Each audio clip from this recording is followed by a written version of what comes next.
appointed him, he defended him, and now he claims to know nothing. He is gaslighting the nation. So let's call this out for what it is. The Prime Minister is a barefaced liar, and if he had any decency left... No, order. Sit and leave.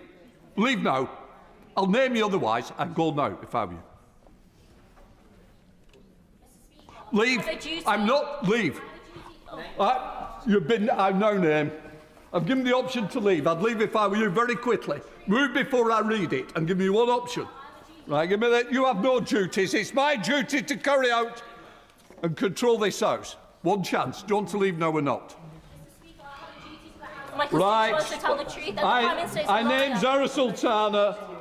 Minister, I beg to move that the said member be suspended from the House. Mr. Speaker, call Jane Kitchen.